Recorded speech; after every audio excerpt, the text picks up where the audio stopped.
Peace. Quick disclaimer real quick.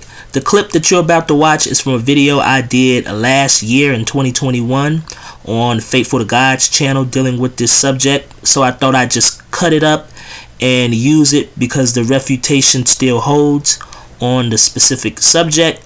That being said, as you can see on the screen, the people that I am, let's say, critiquing in this video, I don't have any personal issues. I don't mean them any harm or no disrespect, and I don't want people to go out there and harass, disrespect, or ridicule or attack these people. Focus on the argument. I may be featuring videos where I am debunking claims by an individual and I say their name, and I may talk about how it came about or the history of how I got into it with this person, but I don't have issues with this person. I don't want nobody to disrespect this person. This person is a human being. They were just sharing sources. They gave their opinions, and just like any of us, they're trying to find a way. So I don't want you to seek this person out or disrespect this person or try to show this to this person or harm this person.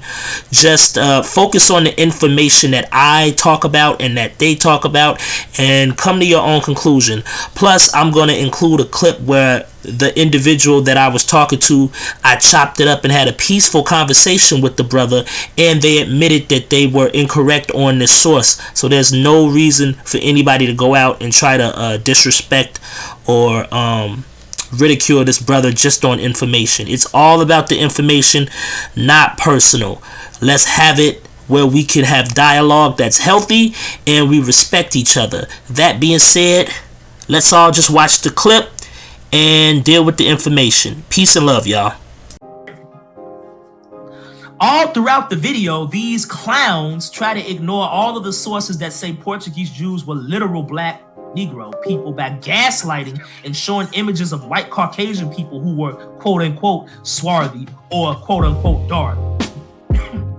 But here's a source stating that Portuguese Jews introduced a language to Suriname, South America, called Negro-Portuguese.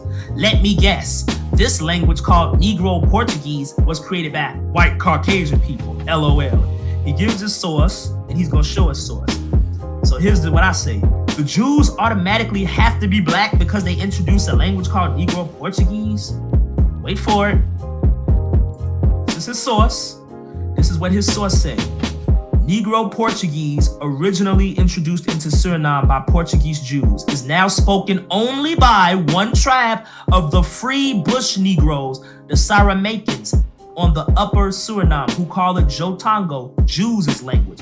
There are no printed specimens of it. Now look down here.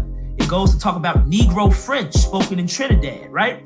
So perhaps I should take the mention of Negro French as an automatic admission that the French are actually black Negro people based solely on the name. So did white people introduce the Negro Portuguese? That's impossible, right? Thriller. Okay, yeah. Well, let's see.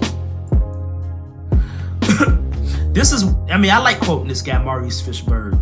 This is his book, The Jews, A Study of Race and Environment, page 149 to 150. The most curious class of Negro, Jews, is said to have existed in Jamaica and Suriname. In Jamaica, there was a large degree of intermarriage of the Spanish and Portuguese Jews with Negroes. And today, there is said to be a very large colored population bearing Jewish names. So we got black people with Jewish names and customs, but nearly all of whom, however, lapsed from Judaism. About 150 years ago, a new half-breed colony was constituted in the neighborhood of Suriname, which was the result of intermarriage between Jews and Negroes. They developed their own peculiar language, Jotango or Jew language. Dr. Lotz describes this dialect in detail. The first settlers were partly English and partly Jews who came from Brazil and Cayenne and who spoke Portuguese. Both spoke to their slaves their own language. The English and the Portuguese both spoke their own language to their slaves, right? Which were not understood by the latter. So the Africans, they didn't really understand it. They didn't understand it like that. In this manner, two new languages, Negro English and Negro Portuguese, were developed. That doesn't mean that the English were black or the Portuguese was black. It's the name. It's the name of a mixture. It is a Creole language, right? It was developed, which in time coalesced, and new terms and expressions common to both were developed. The Jew Negroes at first spoke a corrupted Portuguese combined with Hebrew and native words. At the time when Dr. Lotz visited them, this language was yet spoken by some Negroes who worked on Jewish plantations. They were slaves of the Jews, right? But it was being replaced by the Negro English. So they stopped speaking the Portuguese when they took on the English more, you know? This class of Negro Jews, quote unquote, if visited by some dilettante who cares little for making sure about his facts, like some of you Hebrews, might have been described as the remnants of the 10 lost tribes or as Semitic Negroes or whatnot. It shows how careful we must be with descriptions of Jews found in various parts of the world. You have to be careful with how you describe it, because if you hear dark, black, swarthy, you might think that they're originally black. You might think that, and I'm not saying that the original Jews weren't dark, because as we see, there are dark Jews in antiquity, and I do believe that the Hebrews range from dark to light without having to be my ancestor or your ancestor. They could be dark. They are shown to be dark, right? But again, he says that we have to be careful with description of Jews found in various parts of the world. Why? Because some guy who cares little for making sure about his facts might describe them as the remnants of the 10 lost tribes or Semitic Negroes, which is what you all are doing. Let me get some more sources. I'm gonna pretty much try to drown you in sources, right? I need to drown myself in English lessons. Look at all these red right here, right? All right, so this source right here is the Literature of American Aboriginal Languages, page 56. It says, among the first settlers of Suriname were, besides Englishmen, many Portuguese Jews, whose numerous slaves soon adopted in an imperfect manner the language of their masters, being Portuguese, some kind of Jewish Portuguese, speaking a broken Portuguese, which has now vanished from the colony, with the wealth of those who originally introduced it. The ones who originally introduced it is the Portuguese Jews, the non-black ones, or the swarthy ones. At the present time, it is only spoken by one tribe of the free bush Negroes, the so-called Saramakans, on the upper Suriname, descendants of the plantation Negroes, who at the time of the treaty in 1760 they were in the forest, right? The Saramakan Negroes, at least those among them who hold intercourse with the colony, understand, besides their own Jotango Jews language, the Negro English language. So African slaves in Suriname adopt the Portuguese Jew language of the slave masters, now only spoken by the Saramakans. They understand Jotango Jews language and Negro English. Gonna breeze through this, right? This source, Death in the New World, Cross-Cultural Encounters by Erik Seeman, page 244. He says, Creole language, that should destroy it right there, right?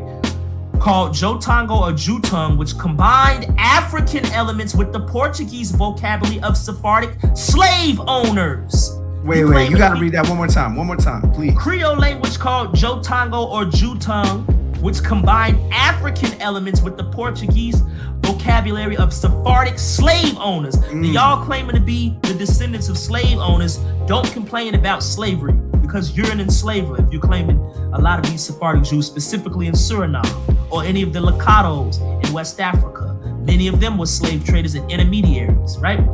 The other clear outcome of this interaction was the Jewish mulattoes themselves, the offsprings that resulted from sexual liaisons between Jewish men and African women.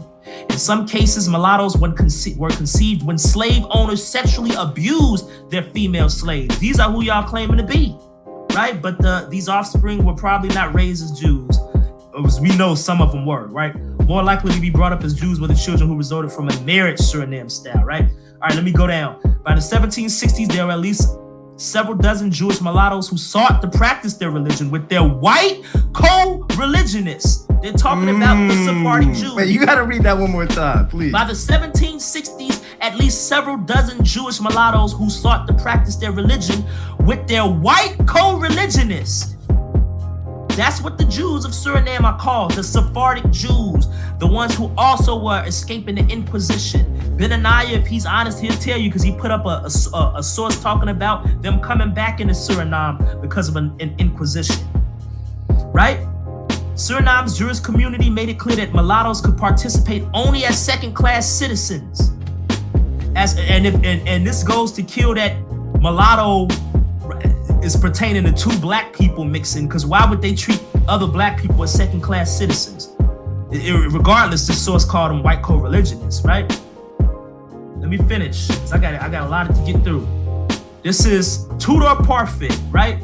Africa and the Americas, page 7. According to a report of 1788, there were 1,311 white Jews, 650 mulatto and black Jews in Suriname. Previously, there had been a good deal of mingling between black and white within the Jewish community. He's calling them white. This is Tudor Parfitt. So much so that there were Jews of mixed blood involved. It's called mulattoes, Jews of mixed race, you know. Jews were anxious to avoid such linkage between themselves and black, right? And they were trying to get away from being called black because they owned slaves and they were mixing. And that further, it reinforced the fact when people were saying they're African or they're Jews because they came from Africans and now they're mixing with them. That's further proof. These Jews were trying to get away from that because of those reasons. Here's another book, Chosen People, The Rise of American Black Israelite Religions by Jacob Dorman, page 74 to 75.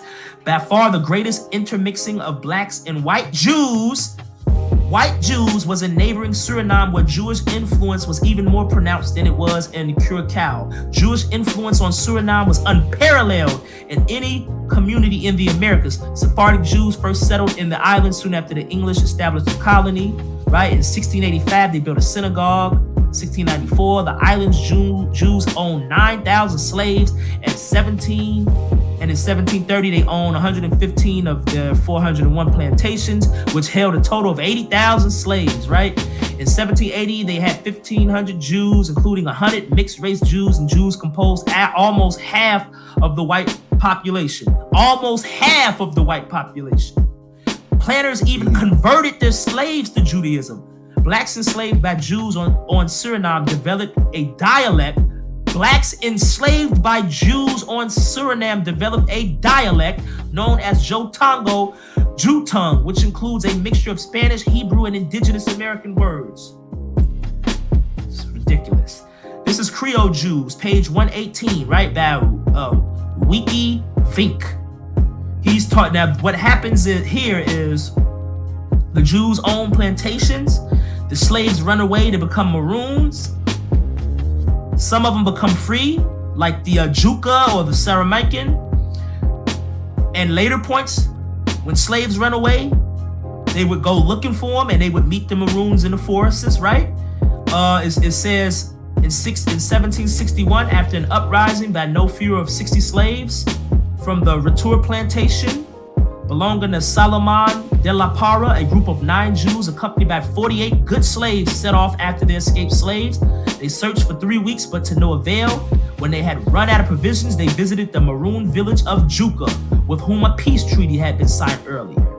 The Maroons agreed to provide shelter and provision to the Jewish search party. At that point, Faso, an old villager, addressed his fellow tribesmen. This is a quote from one of the Maroons. "See, my children, what I have told you 1,000 times about the Jewish people, my old masters, they are not like the other white people whom we have seen. They love God and they will never do anything before praying to him and serving him with respect." Now, this is a Maroon saying these are good white people. These Jews, they're not like other white people. They love God and they'll do anything before praying to him. This is an account of a Maroon himself calling them white. You want to see the same thing? Because Jonathan Schorsch, who Tazara is going to later quote, right?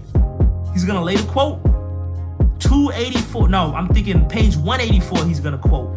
100 pages later, he must not have read this book in entirety. Right. Or he ain't even read enough of it, because 100 pages later, dude is going to be making my point, right? Faso, the chief who formerly belonged to the Jews, he was a slave to the Jews, recounted the pleasure that he had felt at the good reception which they generally gave his old masters.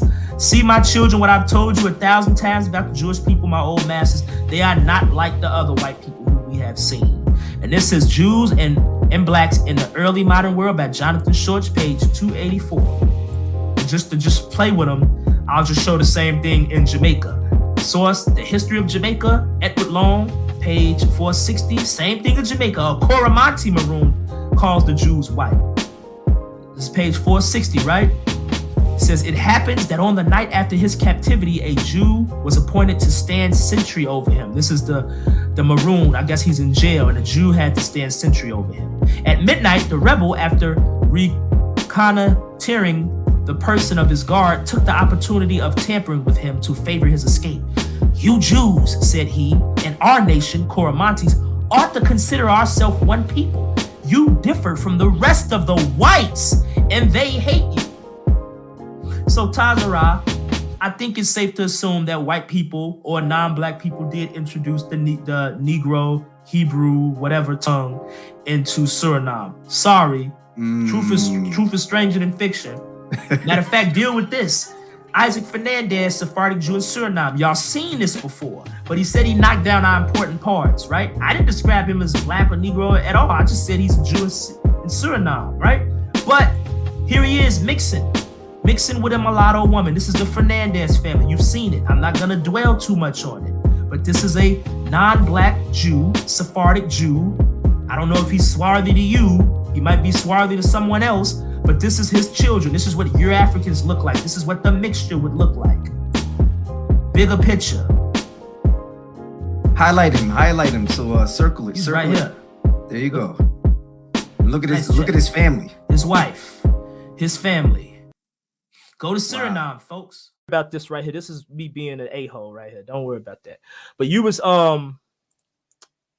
oh yeah, this is one where you was talking about the language, the Negro-Portuguese. I don't know if you've seen our response to this, but we kind of felt that wasn't correct. What do you say? Do you still maintain that? Because we had slides showing that it did come from slave masters. The Negro-Portuguese language is not proof of them like being Negroes.